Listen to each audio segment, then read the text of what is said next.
First thing, I'd like to see anybody who is on by Zoom. Please make sure you're muted unless you're talking. We've got some broadcast media in the background. And also, a little introduction of myself. So I am KD8TTE. You might have seen me around the section. I am also a DHS shares operator. By day, I am the founder of a firm by the name of Interhack. We do security, networking, data analysis, forensics, that sort of thing. More relevant to what we're talking about this evening, I am a warrant officer in the signal section of the headquarters of the Ohio Military Reserve. We are part of the Adjutant General's office, colloquially part of the Ohio National Guard. I have former appointments as an assistant section emergency coordinator, assistant emergency coordinator, net manager, OES, ORS, all of the usual ARRL appointments. I have qualifications for OXCOM and CERT, and I am speaking only on my own behalf, but I'm mentioning all of this so that you get an idea of sort of where I'm coming from.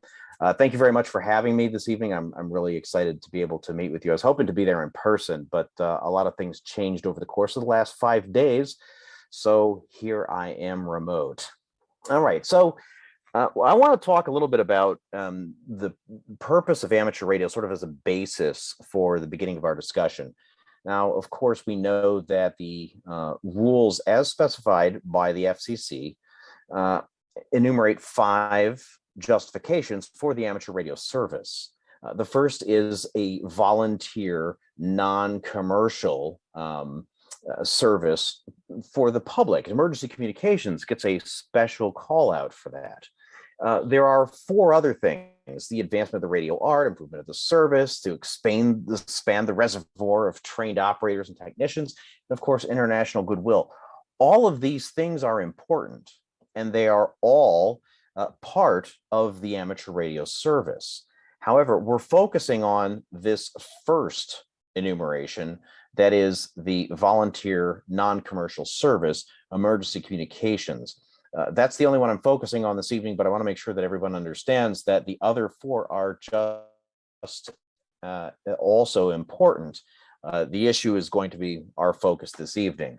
Now, we've often heard the phrase, when all else fails. And so it's like, oh, okay, something has happened. We're going to do, all right, we're going to have something. We turn on a radio, now what?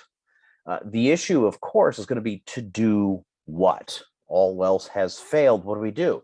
Well, when it comes to disaster response, people respond to disasters. We have to take care of ourselves. We have to take care of our families. We have to take care of our neighbors. We can organize ourselves in that way. Non-government organizations and also government agencies can be helpful for the purpose of organizing the resources that we have to respond to those disasters and to make sure that people are taken care of. But amateur radio can play an important part in that. And that is that radio amateurs can help those people who are responding to the disaster, who are responding to the emergency, to be able to communicate effectively, to be able to marshal the resources that they need. And that's an important thing for us to remember about the role that we're playing here. So when we talk about training and the kind of image that people have for what we're doing, we understand that when we are working as part of some kind of response, what our role is. And again, a lot of us have an idea about the way that we will operate some kind of an event. We might have a station that we set up in the field. We might have a radio operator, maybe a logger, maybe somebody who is performing the role of interface with somebody who is an incident commander or somebody who is on staff, which all makes sense because disasters, emergencies, first concern is going to be local. You're concerned not with everything all at once. You're not trying to boil the ocean. You're trying to deal with whatever is happening in front of you. And so this is where we enter into some territory where we have to think about how our emergencies responded to. When you have a disaster, you don't call the radio guys because the radio guys are going to save the world by virtue of turning a radio on.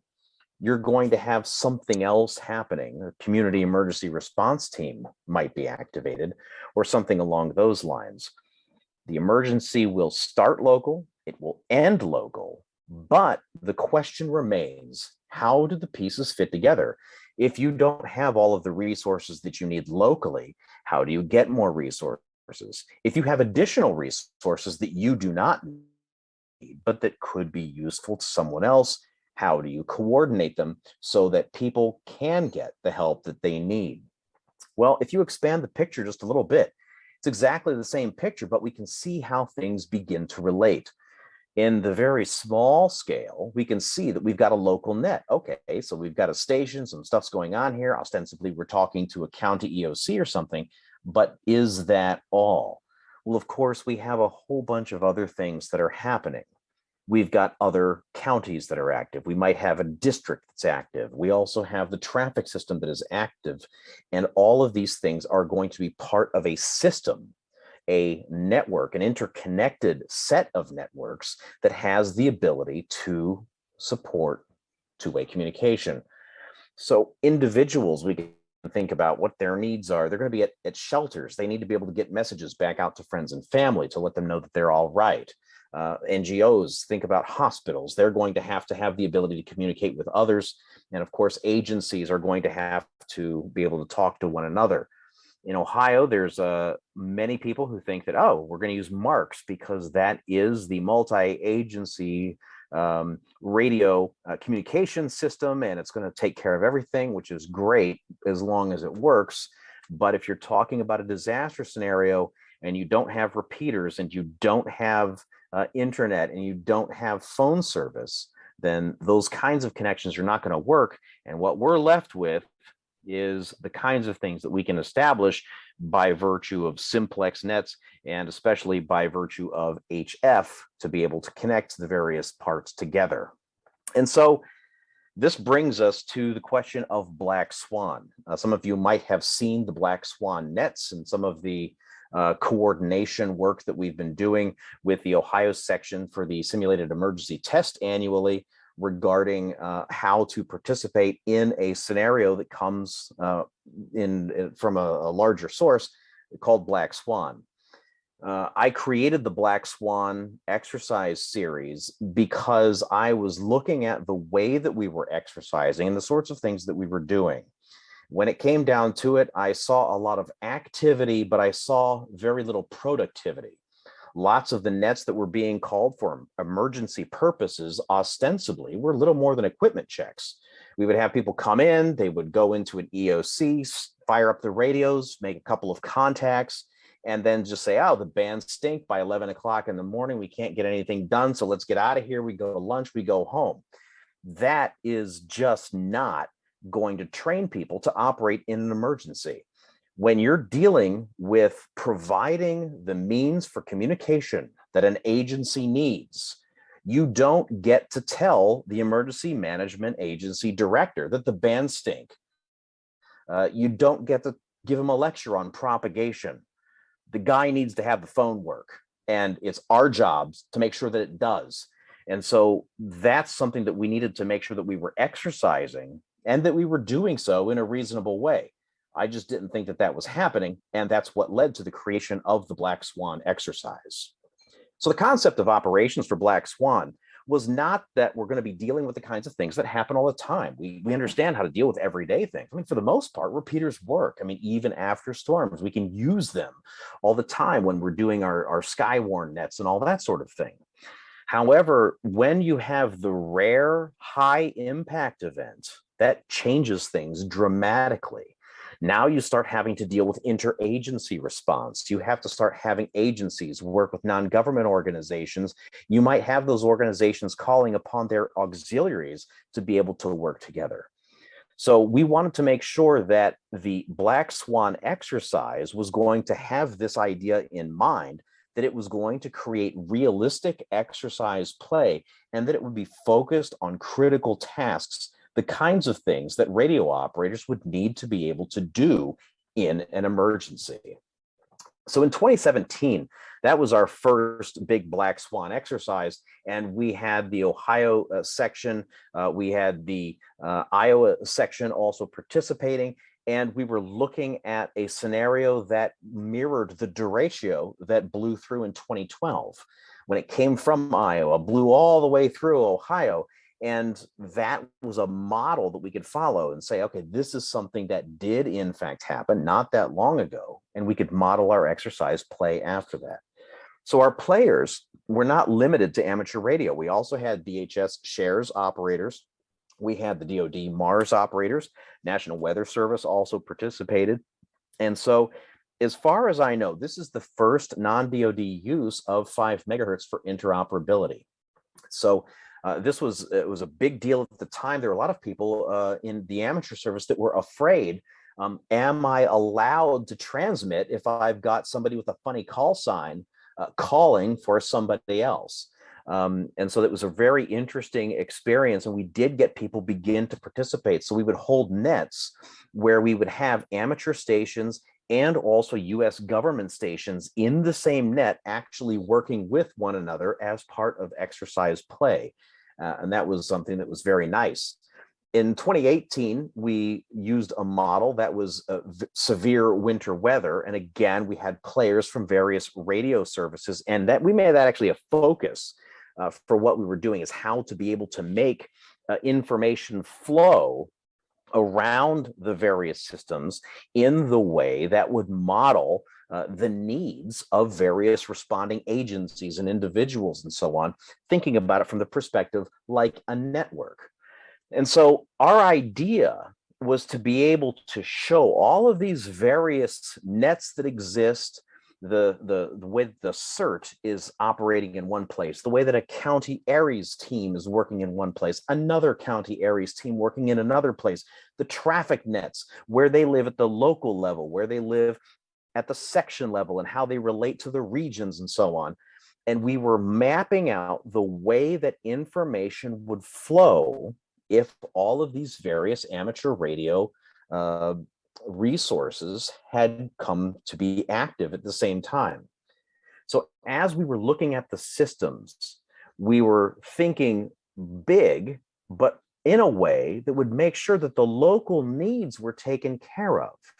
And so we've got this stuff up in the top left of this picture. The Black Swan 18 controller is on 60 meters, making injects that's going to the section, in this case, the Ohio section controller, who then is supposed to be sending bulletins out on ODEN. Those are the local, that is to say, the section-wide injects, and those are getting picked up by the various counties and so on. Counties are being given tasks to create, gather information about what's happening locally, and then to create reports. Ohio has 88 counties. Having a net with 88 stations on it, all trying to report back on HF to one station at the Ohio EMA, doesn't really make a lot of sense from a networking perspective. On the other hand, what we were able to do is to show that we could have each of these local ARES teams creating these county reports, injecting them into the traffic system, where we have the ability to parallelize all of that traffic. So instead of having everybody trying to send something over a single channel, we could send it over the traffic system. They would be distributed in various means coming into Central Ohio. The Central Ohio Traffic Net has VHF connectivity to the Ohio EMA, where we can blast messages much, much faster than we could with HF. And so we were exercising a lot of these different kinds of capabilities. What we were able to see is that we can create a resilient infrastructure for communication, but it does require that the operators are able to perform. They have to understand not just how the pieces relate to one another and what they're supposed to be doing locally, but they have to be able to perform their tasks and to do so efficiently. In 2019, we were continuing on this idea and being able to focus some of the kinds of tasks. We introduced the scenario of a hurricane. Again, players covered various radio services. And in this case, we forced all of the play to take place by radio. What we discovered is that up to this point, a lot of the players were not listening to bulletins on the radio. They weren't copying the things that were coming across on 5 megahertz. They were going to the website and picking the bulletins up there, and then they were emailing them around to one another. If we're in an exercise and we're supposed to be seeing how things actually work, and we're using the internet, which for the purpose of exercise play is supposed to be not available, we're not really doing any good. So in 2019, we took that out of there, and I didn't publish any of the bulletins online. So people had to go in to listen on the channels. They had to pick up the bulletins. Otherwise, they would be out of the loop. We decided that was better for realism. In 2020, we again had a severe weather incident. Our players included not just the radio services, but we also introduced a few more elements from the Adjutant General's Office, the 179th Airlift Wing, the Central Ohio Poison Center, the Toledo and OSU Emergency Medicine Residence.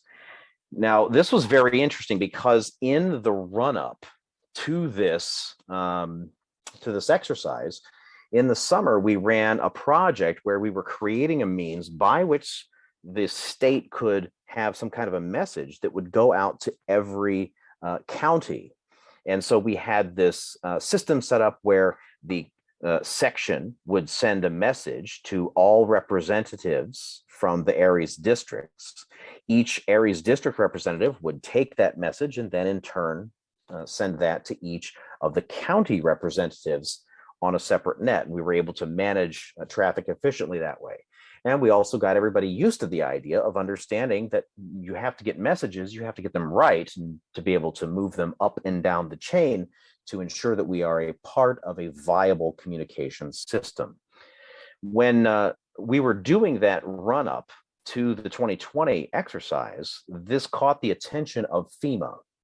One of the things that the Integrated Public Alert and Warning System, IPAWS, research and development team was trying to figure out is what do we do if we have to get one of these presidential alert messages that's supposed to go to everybody's phone, that's supposed to be able to trigger the NOAA All Hazards radio and to get to the broadcast media and so on. How do we make that work if the internet doesn't work?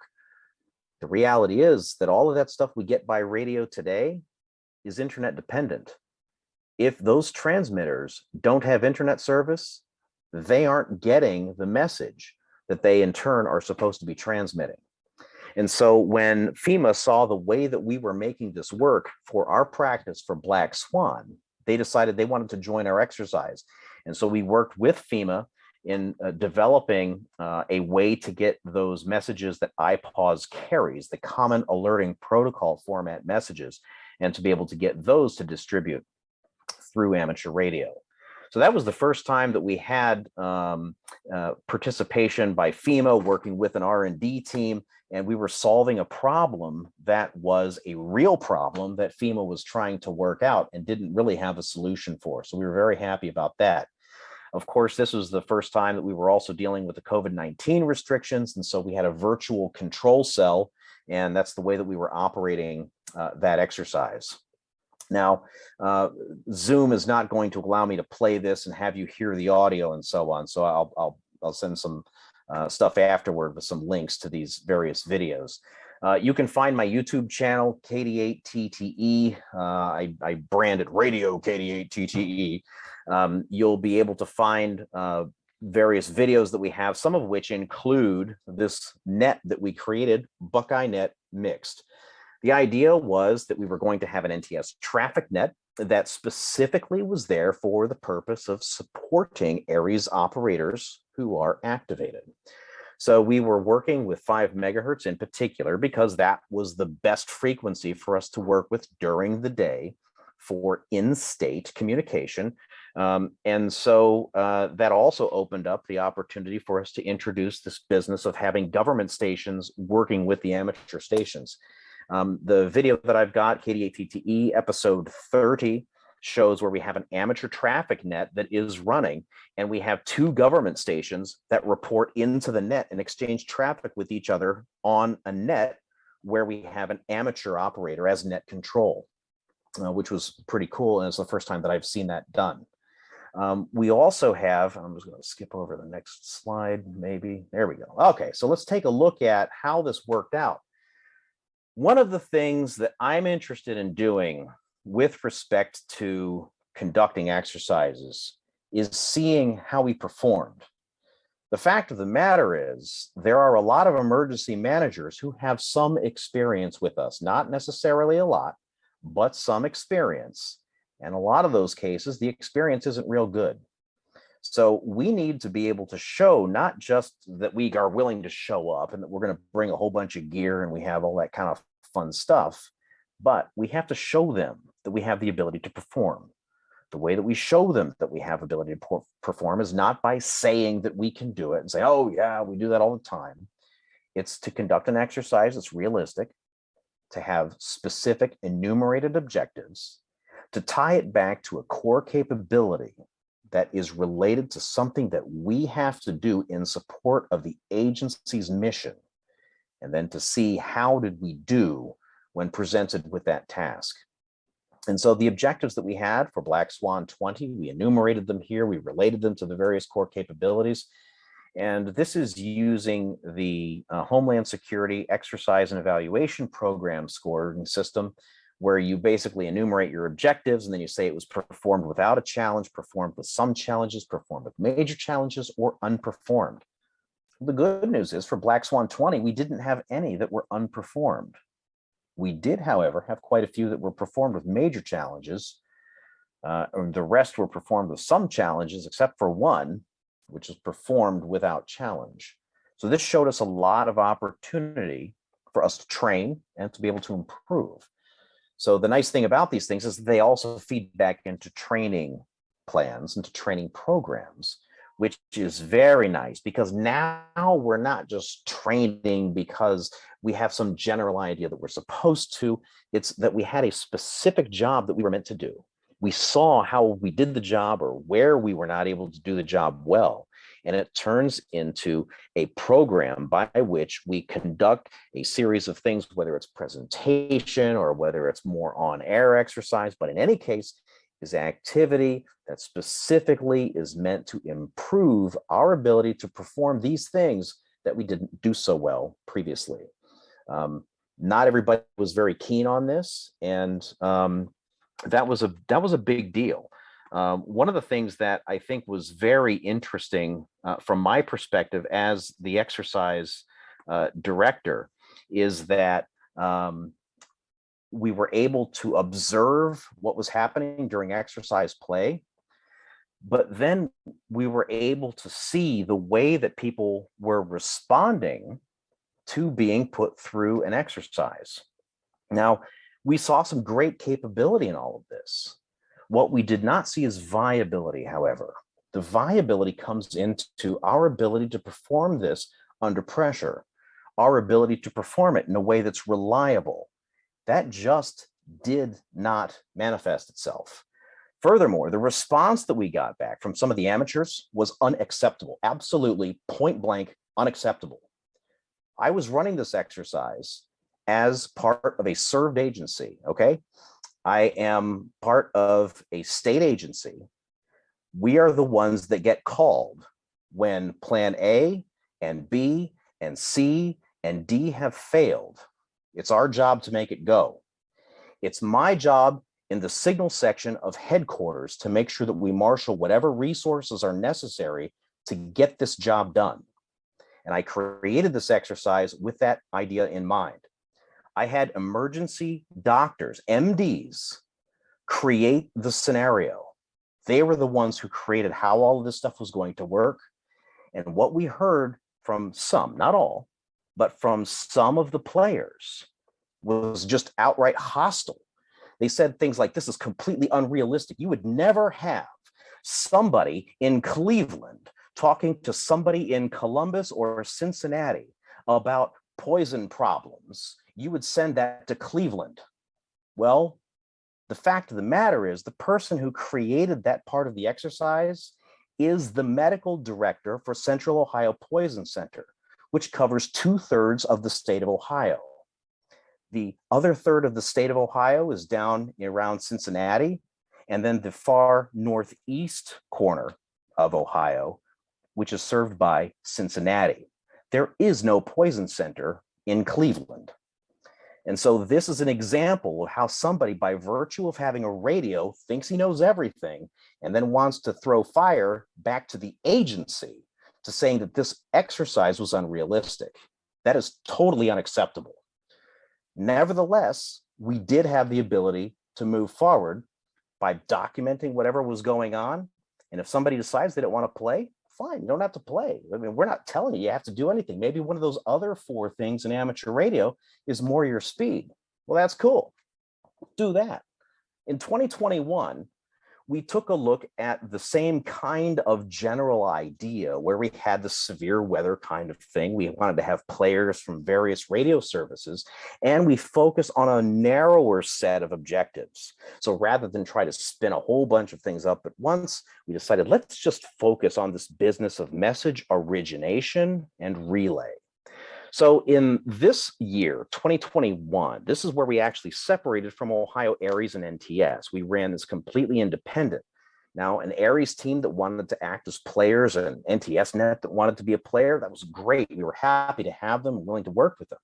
We also had a series of smaller exercises that we had created that would allow us to focus on particular pieces, the particular skills that would be necessary to come together when it came time to make everything work for the big exercise. And again, we had some training that we were doing, and we were doing that by video. So that's actually when I opened up the channel on YouTube and started to give some information about how these various tasks are to work and so on. And we ran, again, the exercise with a virtual control cell. And what we saw at this time was that we were able to move things along a little bit further. We had changed the way that our Buckeye Net mixed net was working. And so instead of having that be an NTS traffic net and serving ARES, we found that, number one, NTS in Ohio did not reorganize any of its traffic flows to incorporate Black Swan, or to incorporate the Buckeye Net mixed, despite the fact that we specifically organized so that we would operate on NTS cycle 2, which was a period that was not covered by any other traffic net in Ohio. Nobody else organized to have an NTS cycle 2 interface. The ARES groups, for the most part, were not sending representatives, so we didn't have most of the ARES districts represented. And so in that case, we decided the thing for us to do was just to organize an AUXCOM net. An AUXCOM net, auxiliary communications net, means that we are attached to an agency, and we can be organized however the agency wants to organize without respect to the structure of NTS or without respect to the structure of ARES. That doesn't mean that they can't play, but it means that we are not working at the behest of ARRL. We are not an NGO that is working completely independently, hoping to provide service. And so in this case, we organized the net, made some slight changes to it, and are running now what is the Black Swan AUXCOM net, which I describe and demonstrate in Radio K88TTE episode 54 on the YouTube channel there. So how did we do in 2021? Well, we reduced the number of objectives. We were able to focus on a couple of things, and look at this. We did a lot of things a lot better. We did have one thing that had some major challenges in the origination of messages for correct radio relay.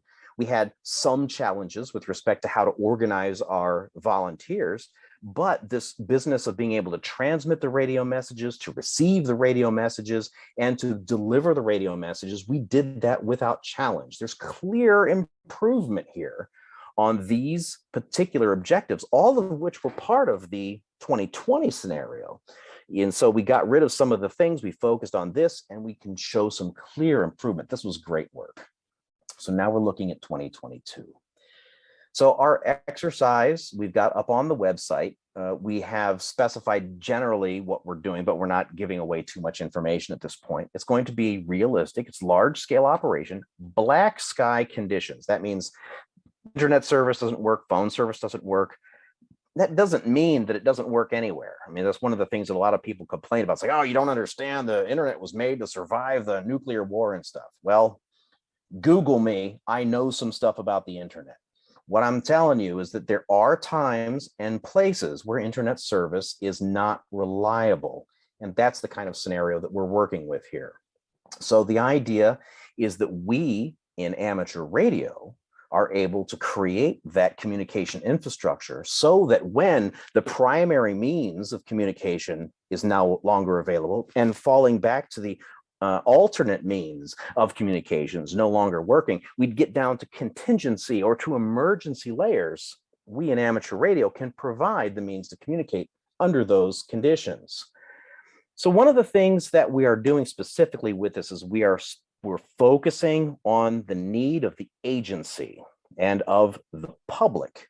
So it is not driven by radio operators. This is not going to be, what does a radio operator want to do? I want to play with this kind of antenna, or I want to do that kind of digital thing.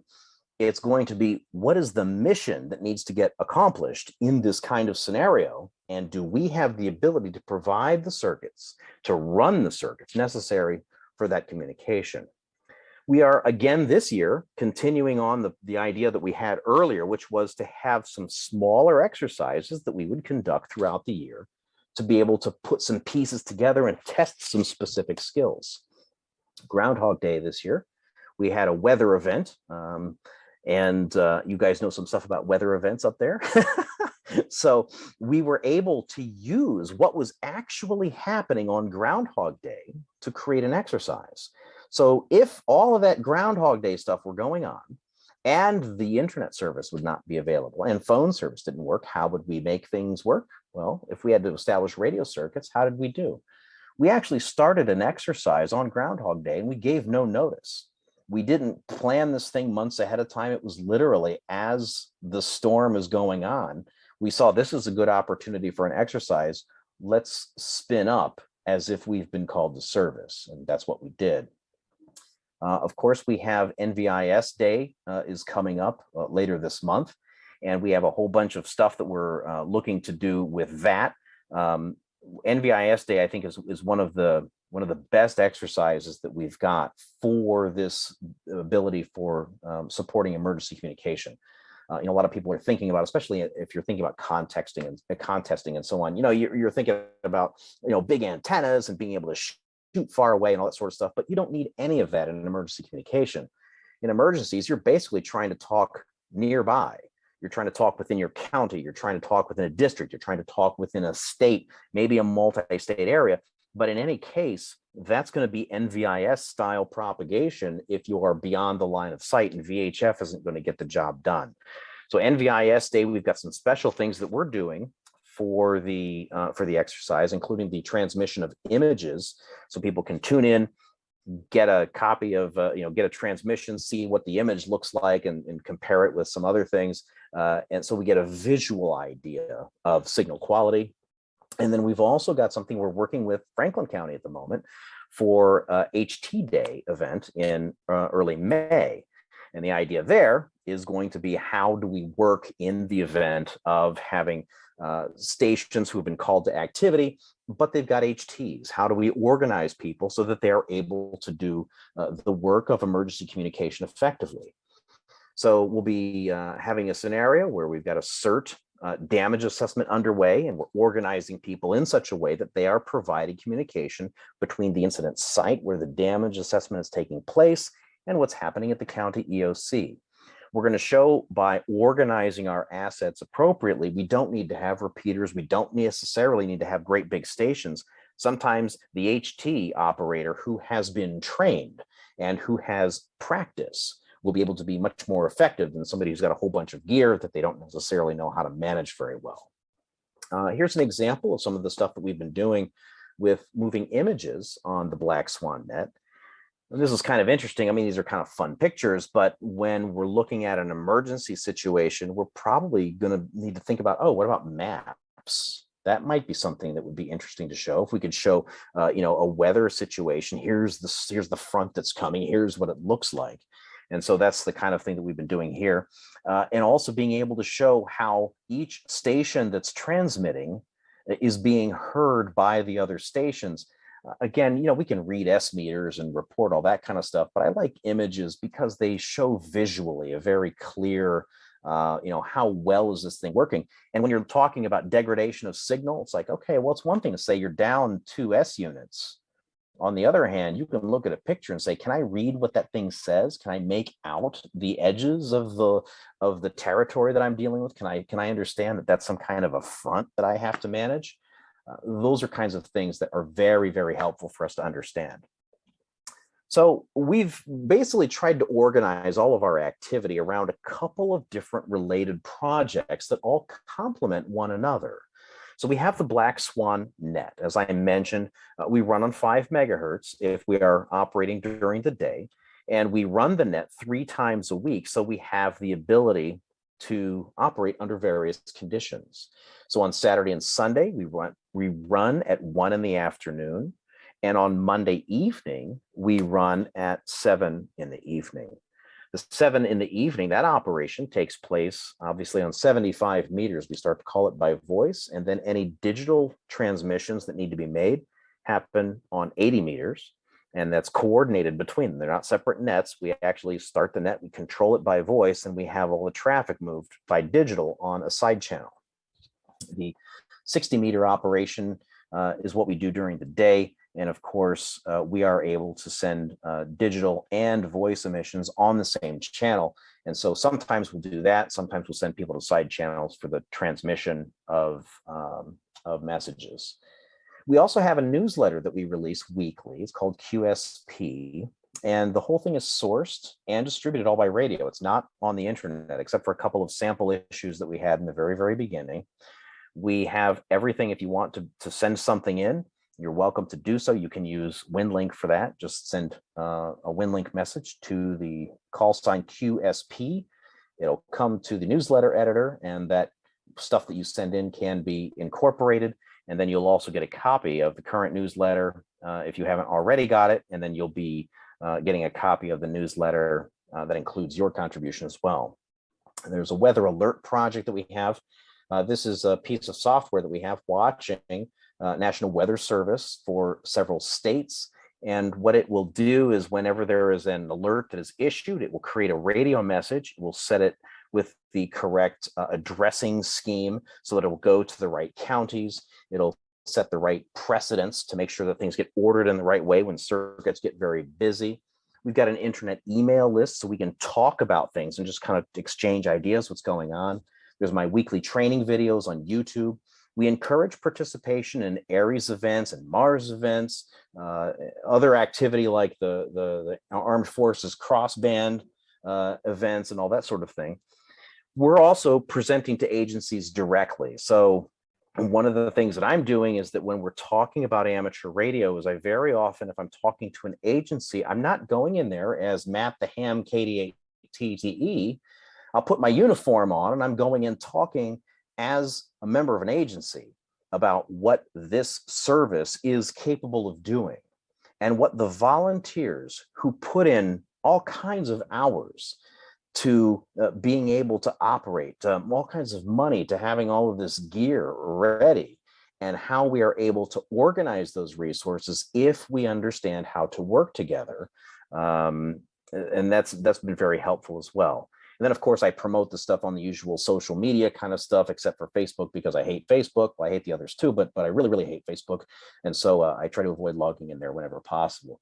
But it's ongoing promotion, and I hope that it gets other people to be encouraged to see what's going on. And based on the activity that we see, how much participation there is in how many people are watching the videos, how many people are engaged with the mailing list and so on, it does seem to be working slowly, but it is working. So some questions that I've got for, how things are working and, generally the state of affairs that we have in emergency communications. So I think that there might be an appetite for better standards and training. We started this Black Swan thing in 2017, and that was based on work that we had been doing in Franklin County CERT going back as far as 2014. And it's been kind of lonely doing this. A lot of people haven't really seen the need for it. There's been a lack of leadership about this, a lack of understanding even, and it's been even, I'm sorry to say, as far as high as the ARRL headquarters. This is tragic. And so what I'm hoping is that we're going to be able to show, number one, we are the league.